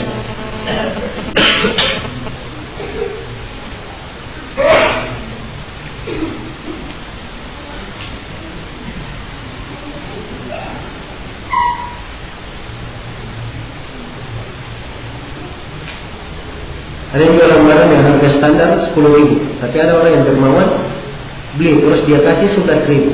Apakah itu termasuk riba? Nah itu bagus saja, tidak ada masalah. Dan tidak ada riba di situ. Riba dari mana? Riba ya. Riba jual beli bukan. Riba apa namanya? Hutang piutang juga bukan. Kalau riba apa? Tidak ada, itu untung namanya. Ya. Alhamdulillah.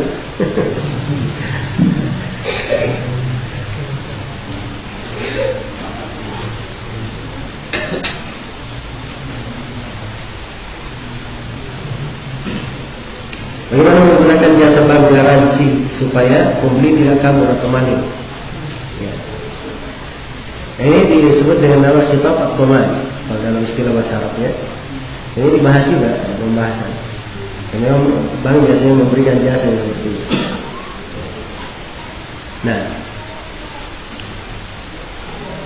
ini secara global yang seperti itu tidak diperbolehkan. Tidak diperbolehkan. Dia mengambil sesuatu yang menurut biaya dalam akad yang bukan sifatnya akad jual beli, akadnya sifatnya tabarruk. Ya, kaitannya dengan apa? Kedermawanan, santunan. Ya, bukan kaitannya dengan jual beli. Ketika dia mengambil suatu keuntungan dari ini tidak diperbolehkan.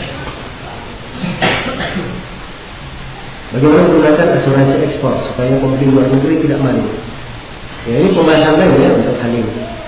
Memang ada pembahasannya, tapi ada rincian-rincian dan ketentuan untuk pembahasan ini. Ya. Berapa jumlah atau persen zakat untuk tambang batu bara?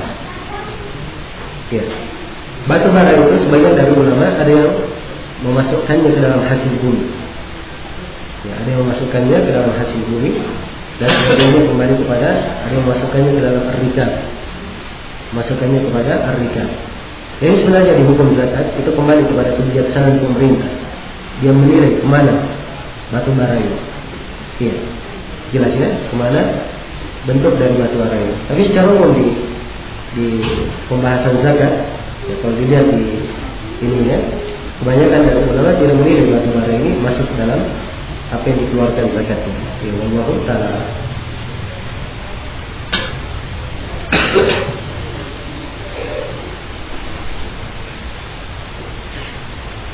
Zakat penghasilan atau pendapatan penambang batu bara dan pedagang batu bara. Ini beda ya antara penambang dan pedagang. Penambang dia keluarkan batu bara itu tadi hukum zakatnya tadi saya sudah terangkan. Apakah dia dihitung di bumi atau dia dihitung kepada ar-rikaz. Nah, di situ pembahasannya. Kalau dia pedagang, kalau pembahasan pedagang ya sama saja. Pedagang apa sih yang didagangkan? Batu bara maupun selain batu bara. Ya, ada zakat perdagangan namanya. Dan zakat perdagangan ini ditetapkan oleh kebanyakan ulama dan sejumlah ulama menukil kesepakatan bahwa ada zakat di perdagangan. Dan zakat di perdagangan itu dinilai jumlah barang yang diperdagangkan, yang nilainya berapa, kemudian di akhir tahunnya dikeluarkan 2,2%. Keluarkan 2,5% apabila nilai dari perdagangannya sudah mencapai nisab emas atau nisab perak. Untuk emas itu apabila senilai dengan 85 gram, dan untuk perak apabila senilai dengan 595 gram.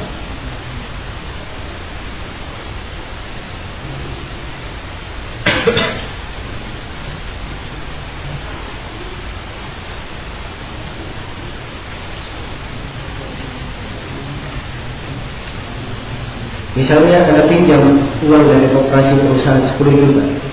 Cara pembayarannya langsung potong gaji. Bila cicilan diakumulasi utang yang Anda bayar jadi kurang lebih 12 juta. Apakah termasuk riba? Termasuk riba atau bukan? Ya jelas ya, ini jelas ribanya. Sebab dia utang 10 juta, balikannya berapa? 12 juta. Yang jelas pinjaman dapat dibalikkan ya lebih daripada jumlah yang dipinjam, maka itu adalah apa? Itu adalah riba. Kecuali di satu keadaan, orang yang membayar utang. Orang yang membayar utang. Saya berutang kepada si B 10 juta. Ya, si B tidak pernah mensyaratkan, yang jelas 10 juta saya kembalikan. Saya kembalikan 10 juta. Ya, tapi saya merasa berhutang budi kepada si B ini. Begitu saya kembalikan, saya tidak kembalikan 10 juta, saya kembalikan 12 juta. Bolehkah si B mengambil 2 juta ini? Jawabannya boleh, sebab ini sudah pelunasan. Ya.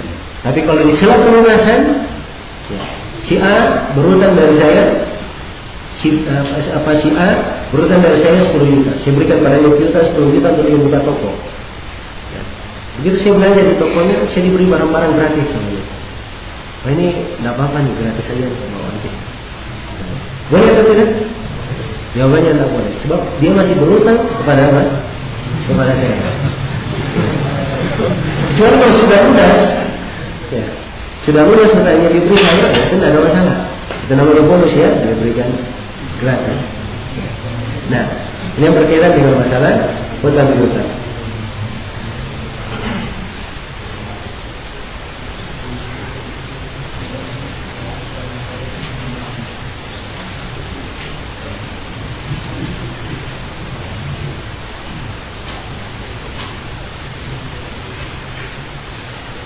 Anda bekerja di suatu perusahaan tempat Anda bekerja membutuhkan suatu alat dan akan membeli keluar.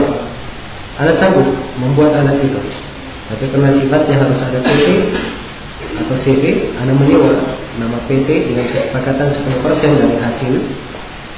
10% dari hasil. Saya pun mengerjakannya di luar waktu kerja. Bagaimana hukumnya?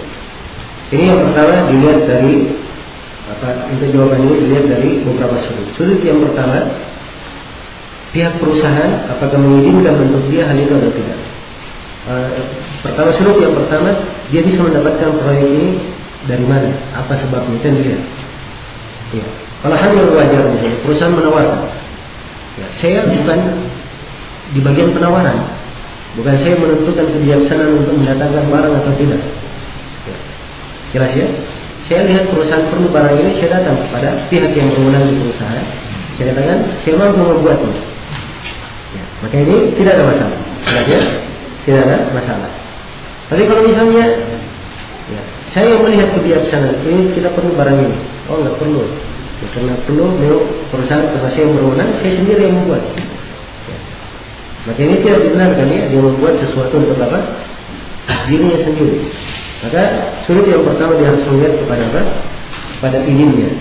Kemudian yang kedua, ya, sudut yang kedua yang perlu dia lihat di sini, yang perlu diperhatikan, apa? Kalimat dia mengerjakannya di luar waktu kerja. Ya, ini harus dia perhatikan ya dan dijaga. Jangan sampai dia kerja di waktu kerja. Karena waktu kerjanya, siapa yang bekerja di suatu tempat, dia sudah digaji terikat waktunya, maka tidak boleh dia kerjaan yang lain. Tidak boleh dia bekerja yang lain. Dia sudah menjual waktunya dengan mengambil apa? Mengambil gaji. Ya. Karena itu tidak boleh dia bekerja selain dari apa yang diamanahkan untuknya. Ini saja dua sudut yang diperhatikan. Wallahu a'lam. Apa kaitan dengan piring masing-masing tanpa berjamaah termasuk tasyabbuh bil kuffar? Mohon dijelaskan dawabit dan qawaidnya. Ini satu dorong dijelaskan ya, tentang dawabit dan qawaid dalam masalah tasyabbuh bil kuffar. Yang jelas apa yang ditanyakan di sini bukan dari tasyabbuh. Bukan dari tasyabbuh. Ya, kalau semuanya apa-apa tasyabbuh dengan kuffar, orang kafir, ya pakai pakaian, kita juga pakai pakaian, kan begitu? Orang kafir makan, kita juga makan. Kalau begitu tasyabbuh dengan orang kafir. Ya. Ya, kalau kita harus dibawa pengertian apa yang dikatakan tasyabbuh ini. Yang dikatakan tasyabbuh itu kalau tasyabbuh dalam keagamaan orang kafir atau ciri khusus yang merupakan ciri apa? Kebiasaan orang kafir. Ya. Orang makan pakai piring itu di mana-mana orang makan pakai piring, bukan cuma orang kafir saja. Anggaplah dulu makan pakai piring itu di orang kafir, tapi sekarang kaum muslimin sudah makan pakai piring di mana-mana, hilang sudah tasyabbuhnya. Bukan lagi tasyabbuh namanya. Jelas ya? Karena itu dulu menggunakan manjanik, alat peraga manjanik itu hanya digunakan oleh orang-orang kafir dahulu. Tidak ada umat Islam menggunakannya. Tapi tatkala dilihat maslahatnya oleh Nabi, digunakan manjanik ini di perang Tabuk. Digunakan. Maka begitu sudah digunakan oleh umat Islam beredar, maka ini hilang sudah tasyabbuhnya. Hilang apa? Tasyabbuhnya. Jelas ya? Ya sama dengan memakai jas. Ya, memakai jas. Jas itu mungkin saja dulu. Ya. Ada kebiasaan di sebagian orang kafir. Tapi sekarang sudah masuk di negeri Islam. Di mana-mana orang pakai jas. Di Yaman, di Saudi. Ya. Semua orang pakai jas. Jelas ya? Jadi hilang sudah apa yang disebut dengan apa? Illa tasyabbuh. Sebab tidak berkaitan dengan keagamaan. Berkaitan dengan apa? Kebiasaan, dan kebiasaan ini bukan lagi mencari ciri, bukan lagi mencari ciri khususnya siapa? Orang-orang kafir. Jelas ya? Baik, jadi secara global ukuran berkaitan dengan masalah tasyabbuh.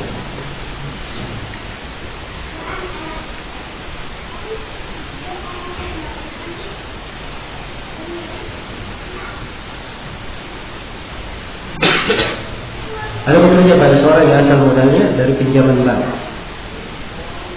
Yang tidak ada kaitannya dia minjam dari bank, itu dosa dia. Itu dosa dia. Ada kita tidak bekerja menerima darinya dari hasil, maka itu tidak dipermasalahkan. Kaidahnya al-ithmu alal mubasyir. Ismu itu dosa itu ditanggung oleh orang yang melakukan dosa itu secara langsung. Iya.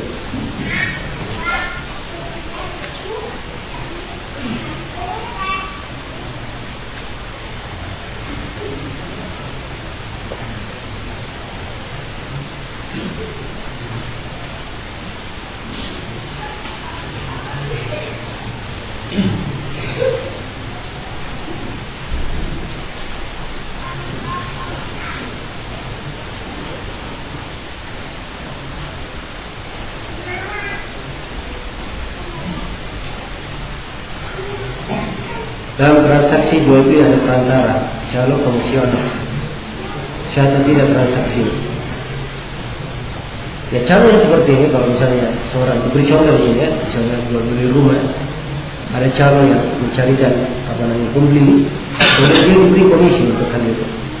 Ya, itu boleh saja, insya Allah tidak ada masalah. Ya, sebab itu bentuk dari dia mewakilkan. Dan kalau dia berikan, dia bisa masuk ke dalam bentuk ju'ala, pemberian. Ya itu tidak dipermasalahkan. Ya Allah Ta'ala.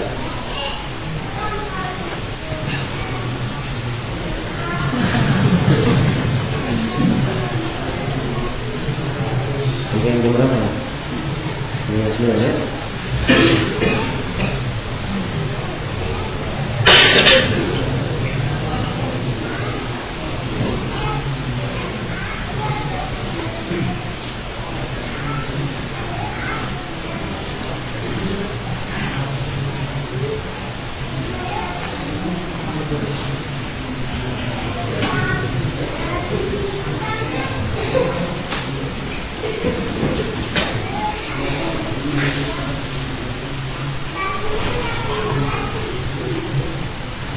Apa hukum menjadi maklar?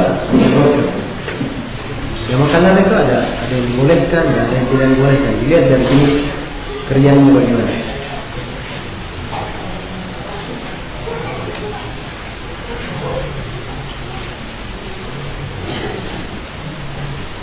Jadi ini sebenarnya tentang masalah maklar ini. Ini ada buku-buku khusus ya, diterangkan tentang hukum-hukum berkaitan dengan ada beberapa pembahasan fikih kontemporer berkaitan dengan maklar. Mungkin kesempatan ini kita belum sempat mengenai.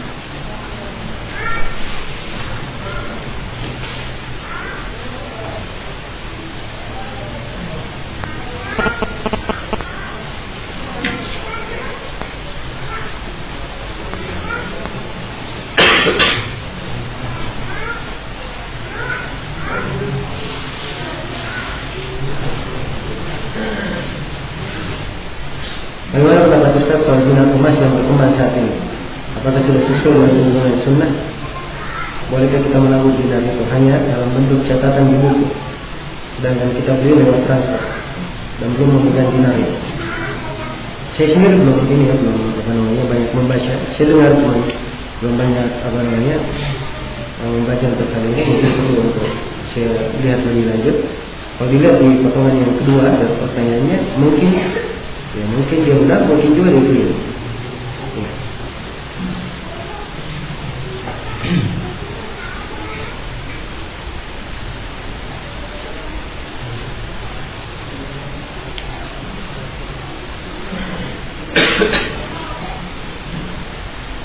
Bagaimana hukum jual beli barang antik di mana satu barang dihargai dari harga semestinya karena dianggap memiliki nilai sejarah? Itu kembali kepada kebiasaannya.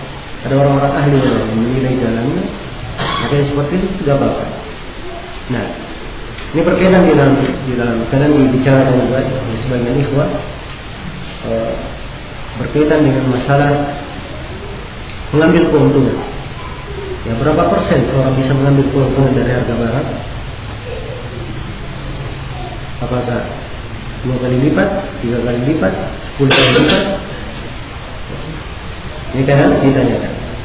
Nah, asalnya di dalam pendapat kebanyakan ahli fikih ada keluasan berapa saja dia boleh ambil. Nah, walaupun di kalangan orang-orang Malikiyah kadang ditentukan ya hanya bisa 3 kali lipat saja. Mereka berdalilkan dengan sebagian pendalilan, tapi pendalilannya tidak kuat. Asalnya keuntungan itu boleh diambil berapa saja dengan ketentuan. Ya, dia adalah hal yang wajar. Yang pertama, kemudian yang kedua. Ya. Yang kedua tidak menimbulkan darar bagi orang, tidak menimbulkan bahaya. Nah, kalau ada bahaya yang ditimbulkan karena dia terlalu meninggikan harga, maka Rasulullah telah bersabda la darar wala dirar. Tidak boleh membahayakan dan tidak boleh mengadakan pembahayaan. Nah, apa hukum arisan? Arisan ini ada berbagai bentuk, ya, berbagai bentuk. Ada yang dibolehkan dan ada yang tidak dibolehkan. Dan para ulama kita juga ada 2 pendapat di masa ini. Di antara yang membolehkannya dengan bentuknya yang benar, Antara yang membolehkannya adalah Syekh bin Baz, juga Syekh Ibnu Utsaimin. Bahkan Syekh Ibnu Utsaimin yang paling banyak menjelaskan tentang pembolehannya, dan beliau anggap bahwa ini adalah suatu solusi syar'i bagi orang-orang yang kekurangan modal di masa ini. Nah, dan disebutkan bahwa dulunya Syekh bin Baz berpendapat tidak boleh.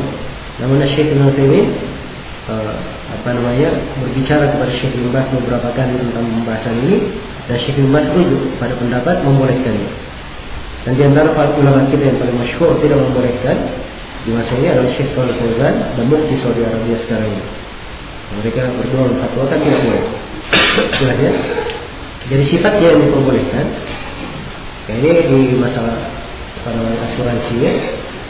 Asuransi itu ada yang berkaitan dengan urusan kantor tertentu, yang berkaitan dengan ibu-ibu rumah tangga, dan berkaitan dengan keluarga, dan berkaitan dengan ini dan itu, macam-macam ya kaitannya asuransi. Ya, macam-macam kaitannya. Dan bentuk asuransinya juga beraneka-ragam. Bentuk asuransi arisan. Ya, bentuk arisannya juga beraneka-ragam. Ya. Jadi kalau arisannya sifatnya seorang masuk di dalamnya, mengambil satu kali putaran dengan jumlah yang sama, dia masukkan semua jumlah dan dia ambil dari jumlah yang sama, maka ini dianggap tidak apa-apa oleh pendapat ulama yang mengatakan apa? Boleh. Dan saya sendiri condong kepada pendapat bolehnya hal ini. InsyaAllah dia adalah solusi yang baik, solusi syar'i. Seorang kadang dia perlu modal, dia ikut asuransi, dia begitu dia naik untuk dirinya, dia mengambil arisan, dia ambil dan dia mendapatkan modal selain dari selebih daripada itu dia sisa membayarnya. Nah, kecuali kalau asuransinya kadang ada bentuk asuransi motor misalnya, asuransi lagi arisan, ada bentuk arisan motor misalnya. Sering kita lihat ya, arisan motornya anggaplah diikuti oleh 100 orang. Setiap orang bayar 100.000. Jadi akan terkumpul berapa tiap kali ini? Terkumpul berapa tiap kali? 10 ya? Yang terkumpul 10 juta. Tapi di arisan itu dikatakan siapa yang berani bayar lebih, maksudnya 3 juta, sana 4 juta, sana 5 juta. Nah ini kan diperbolehkan yang seperti ini. Nah, ini bentuk dari apa? Bentuk dari riba. Ya, harga motornya misalnya 13 juta. Sudah ini harganya 13 juta, sisa dia menambah berapa? Orang yang harusnya nambahnya naik, sisa menambah berapa? 3 juta kan begitu. Sudah, kamu tambah 3 juta motor ini, berani? Ya berani, sudah diambil ya. Ternyata dia berani menambah 4 juta, ada 5 juta. Ya, bagian tidak diperbolehkan yang seperti itu. Jadi kalau dia hanya menerima sekadar apa yang dia masukkan dalam satu putaran, maka itu insyaallah taala tidak apa-apa.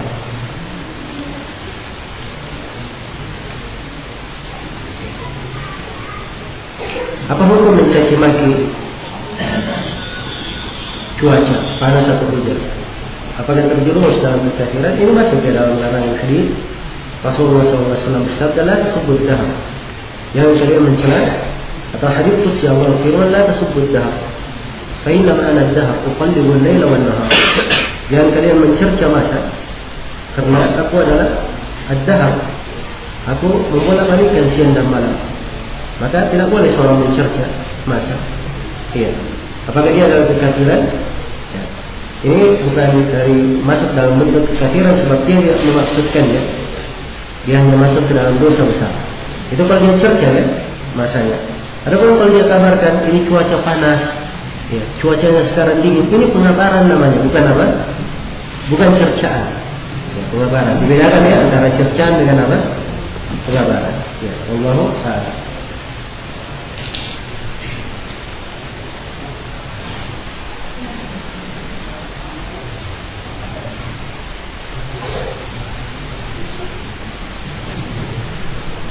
Untuk admin atau beasiswa, setiap mahasiswa baru ada perintah untuk membuat tabungan di bank konvensional dengan tujuan akademis. Bagaimana solusinya? Nah, kalau memang itu diharuskan baginya, tidak ada jalan lain untuk transaksi, itu letak ijtihadnya. Apakah dia perlu mengambilnya atau tidak? Jika ada di kondisi dia harus mengambilnya atau tidak, itu kembali kepada dirinya.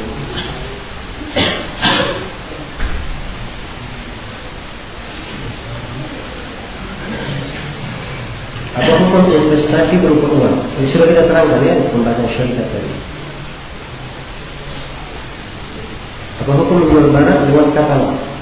Ini juga sudah kita terangkan. Sama saja kalau diumumkan di internet katalog. Nah, dilihat barangnya ada atau tidak bersama dia. Dia sebagai apa di situ? Nah,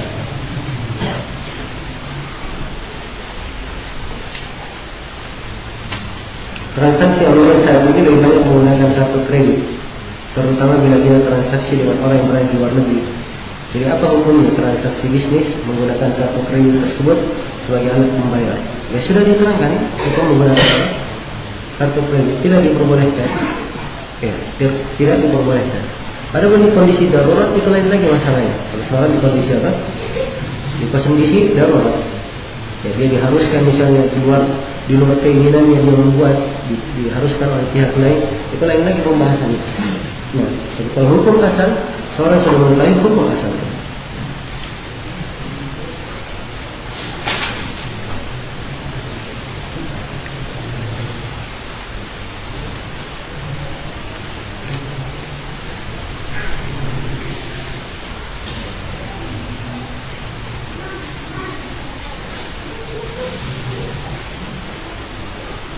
Ini ada yang bertanya tentang bunga, tabungan di bank, kemudian ada bunganya, dikemanakan bunga tersebut? Ya, digunakan bunga tersebut. Baik, ini sebenarnya ada kaidah penting untuk diketahui di sini. Dan ini bermanfaat ya, berkaitan dengan harta yang berasal dari sumber yang haram.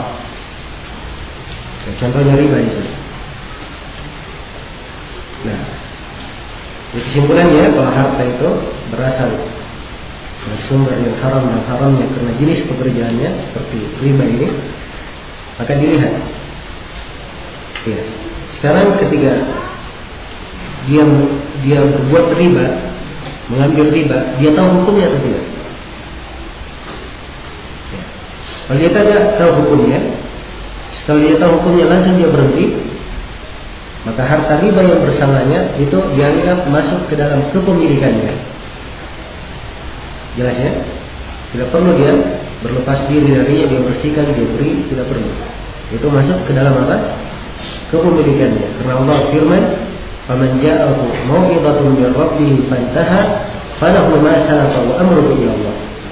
Siapa yang datang kepadanya nasihat tentang riba, kemudian dia berhenti, untuk dia apa yang telah lalu? Katakan untuk dia apa yang telah lalu. Wa amruhu ila Allah, dan perkaranya kembali kepada Allah. Ini kalau di kondisi dia belum tahu hukum riba sebelumnya. Tapi kalau dia sudah tahu hukum riba, seperti yang tampak kayaknya dari pertanyaan penulis di sini, pertanyaan penanya, dia sudah tahu hukum riba, tidak boleh disimpan uang di bank ada ribanya. Ya, jelas ya. Maka riba ini tidak boleh dia manfaatkan untuk dirinya. Ya, harus dia serahkan, tapi bukan diserahkan ke bank. Tidak boleh menyerahkan ke bank. Ya. Jelas ya? Tapi diserahkan kepada, disalurkan ke pihak lain.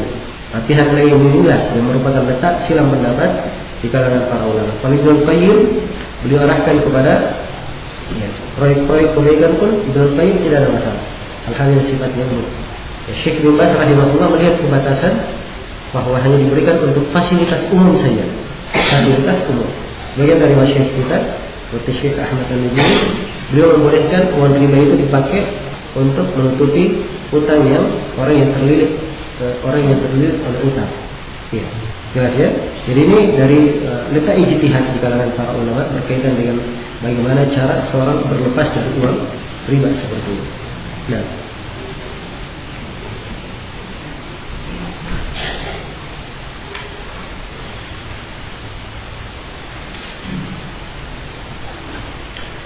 bagaimana hukum mengutip barang di luar-luar untuk dijual dengan cara memberi hadiah agar mau dititipkan atau diterima? Ya saya nggak paham ya apa bentuk hadiahnya. Apakah dari jenis barang itu? Misalnya saya titip barang 10, ya saya beri hadiah 5. Misalnya. Kalau seperti ini nggak apa-apa. Ini bentuk dari apa? Ya, murabah. Kalau dikatakan saya titip barang 10, ya, saya beri hadiah duit 100.000. Ya, kan lihat 100.000 ini apa ini? ongkos sewa kah, ongkos kontrak kah, atau apa? Ya di situ. Jelas ya?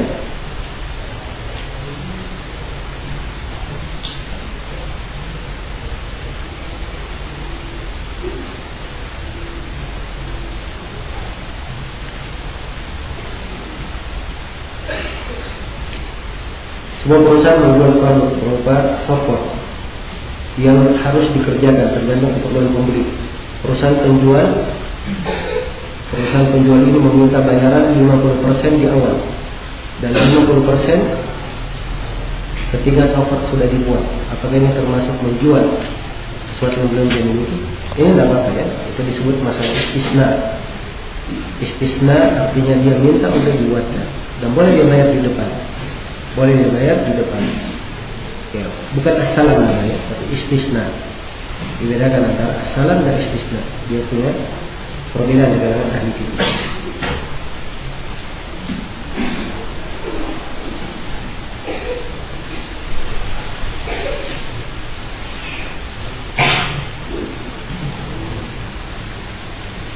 Anda telah melakukan kesalahan. Dulu berpikir bunga bank yang kecil bukan riba. Lalu Anda membuat perusahaan yang modalnya berasal dari pinjaman bank konvensional dengan bunga rendah. Perusahaan tersebut telah berjalan bertahun-tahun. Maka wajib bagi Anda untuk tutup perusahaan tersebut dan memulai usaha baru yang lebih syar'i. Ya, pada dari pertanyaannya dia tidak tahu sebelumnya. Sekarang sepanjang dia tahu, ya, kewajibannya perusahaan adalah miliknya semuanya bersama dengan apa yang sudah berlalu. Ya. Jelas? Kemudian apapun yang berkaitan dengan masalah riba segera dia tutupi. Supaya dia berlepas dari riba tersebut. Segera dia tutup. Nah, itu tadi dalilnya ayat Al-Quran. Allah firman, "Man ja'ahu mau'izatun min rabbih fantaha falahu ma salafa wa amruhu ila Allah." Siapa yang datang kepadanya nasihat, ya, setelah dia tahu hukum riba, dia berhenti, falahu ma salaf. Untuk dia apa yang sudah berlalu? Sudah berlalu, dia sudah berlalu. Baginya milik. Apa yang sudah dia miliki itu adalah miliknya. Dan perkaranya kembali pada Allah Subhanahu wa Ta'ala.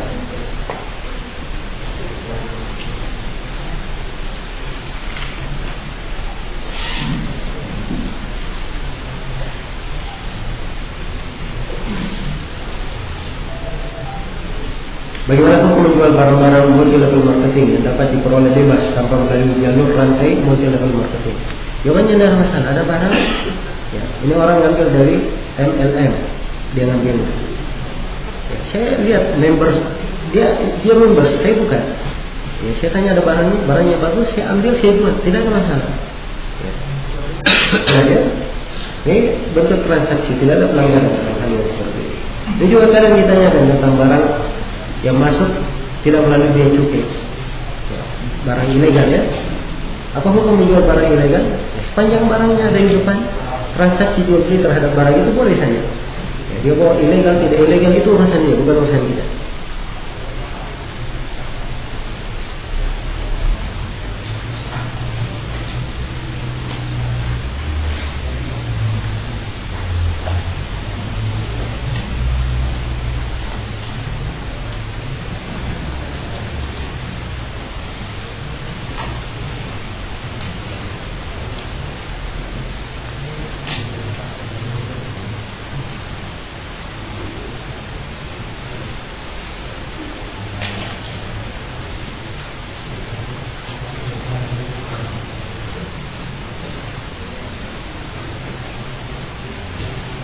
Ada suatu yayasan yang menawarkan pinjaman uang pada saat promosi tidak dipungut bunga saat menyicil, tetapi setiap bulannya diharuskan menyicil 100.000 sampai hutang itu lunas.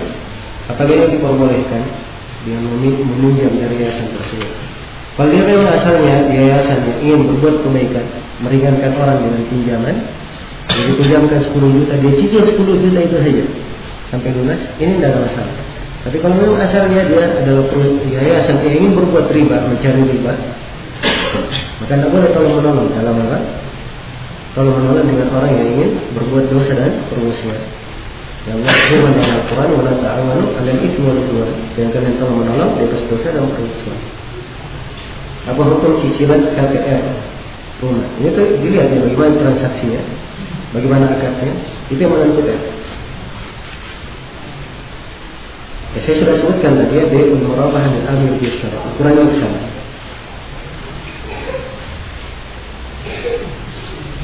Ya, bagaimana gambaran terperinci jual beli dengan dua harga? Sebab anak belum begitu paham. Jual beli dengan dua harga itu lebih berbeda. Itu saja. Kalau paham lebih berbeda, itulah jual beli dengan dua harga.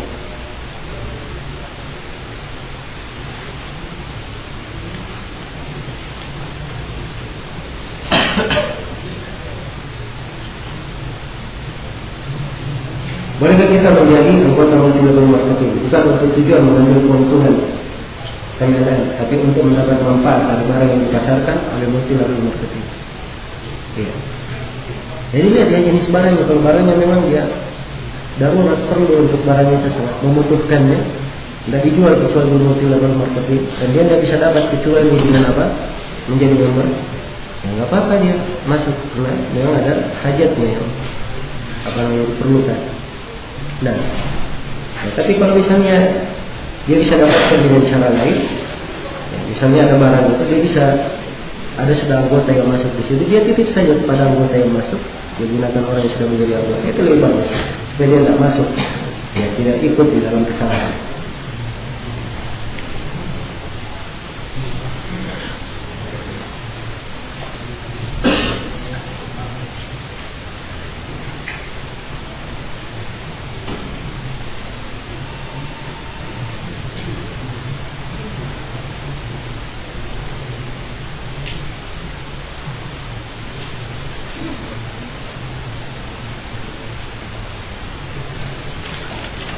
Baik, cukup ya. Ya mungkin ini untuk sudah berlalu ya, 9 menit dari waktu. Mudah-mudahan apa yang kita bahas pada pertemuan malam ini walaupun ya banyak kekurangan di sana sini untuk pembahasan. Ya mudah-mudahan insyaallah kita menjadi gambaran-gambaran untuk kita semua bagaimana bentuk ya transaksi jual beli ya secara Islami, dan sudah ada gambaran untuk kita beberapa pembahasan. Dan mungkin selama ini ya kita banyak melihatnya, banyak hidup di tengah transaksi tersebut, tapi kita kurang mengetahui hukum dan ketentuan syariat di dalamnya. Semoga Allah Subhanahu Wa Taala memberi manfaat untuk kita semua dan menjadikan apa yang kita ketahui sebagai hal yang selalu membawa kebaikan untuk kita semua di dunia dan di akhirat. Subhanallahi wa bihamdihi, asyhadu an la ilaha illa anta, astaghfiruka wa atubu ilaik. Walhamdulillahirabbil alamin. Wassalamualaikum warahmatullahi wabarakatuh.